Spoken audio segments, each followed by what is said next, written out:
longer a wild stallion. It's been domesticated with a side saddle put on its back. In fact, even its new name is tame.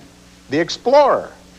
The 1991 Explorer is a four-door utility vehicle that rides like a car. It was released by Ford early this year to fight with the Japanese imports for a bigger share of the market. And according to Beth Stein, the Nashville Banner automotive writer, Ford has built a fierce competitor in terms of quality.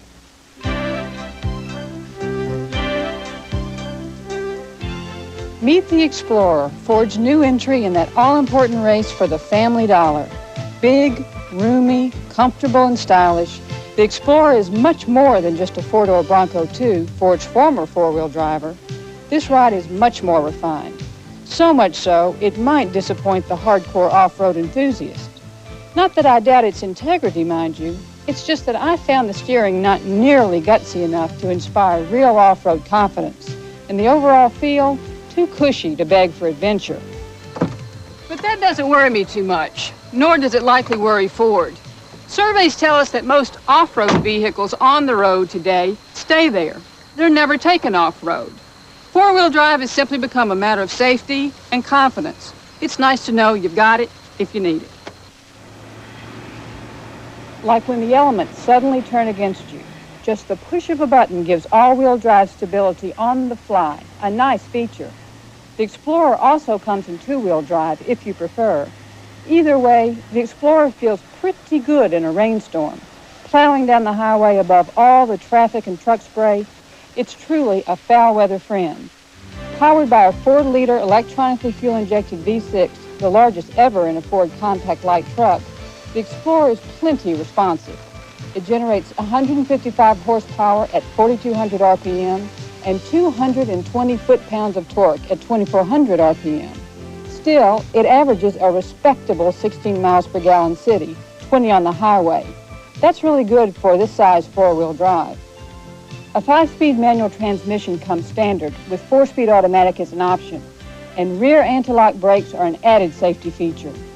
The Explorer is at its best on the highway, as quiet, easy, and stable as they come, thanks to new aerodynamic styling. There's none of the pitch and roll you might expect from an off-roader. As I mentioned before, the steering seems a bit mushy, more akin to a Lincoln than a light truck. But oddly enough, I think that will probably suit most Explorer customers, because comfort is really what this vehicle does best. Inside, the Explorer is very car-like. The seats are some of the most comfortable I've experienced in any vehicle. There's lots of head and leg room, even for backseat passengers. Add generous cargo space, and it all equals plenty of room for indoor sports.